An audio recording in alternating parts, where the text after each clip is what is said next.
At the ESC in 2014, we have presented the results of the baseline characteristics and details of the PREFER-VTE registry.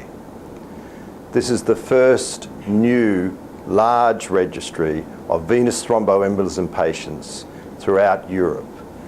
And we are covering 7 regional areas with over 3,500 patients. This study looks at all patients with VTE, and in particular, not just patients that get anticoagulation treatment, and not just patients that would fit clinical trial criteria. So we have patients that require thrombolysis, we have patients that require mechanical methods, we have patients that get anticoagulation, which are the majority of patients, and we have patients that are also getting no treatment. So we are studying a broad range of patients, not just those patients that enter the clinical trials. And to give you some examples, the patients in the PREFER-VTE study contain those which have very small clots, those that perhaps wouldn't receive anticoagulant treatment, those with asymptomatic clots, such as those that are picked up on routine CT scanning, and also those patients who have very large clots requiring thrombolytic therapy.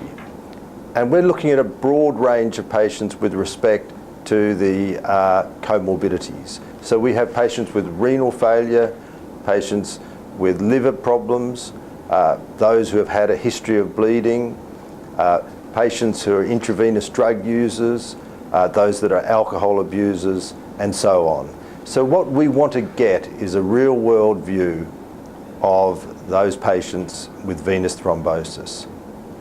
Now, one of the questions we're often asked is, how does this affect the quality of life of the patients? And that's a very big part of the PREFER-VTE study.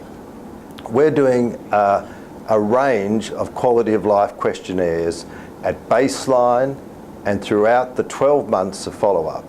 And these questionnaires include general questionnaires on the quality of life and also disease-specific questionnaires such as those related to deep vein thrombosis and pulmonary embolism. And finally, we're doing treatment-specific questionnaires related to anticoagulation. So we hope to get a complete picture of these 3,500 patients that will be followed over the next year, and we hope to present our results in 2015 of the complete cohort. The results we are presenting at the European Society of Cardiology are very interesting, and what we've found is that about 4% of patients with deep vein thrombosis and pulmonary embolism have a history of significant bleeding prior to developing the venous thrombosis. We also see that at least 18% of patients have a history of cancer, and around 20% of patients, the event is recurrent. And most of these recurrences have occurred prior to 12 months before this recent episode. So a history of VTE is something you carry with you probably throughout your life and should always be considered a risk factor. We also see a significant number of patients with renal and liver disease, and we have very little experience at managing these patients with anticoagulants. And the information we get about the practices of physicians throughout Europe, including Italy, France, Germany, Switzerland, Austria, and the UK, will help us understand how we manage these more complex cases.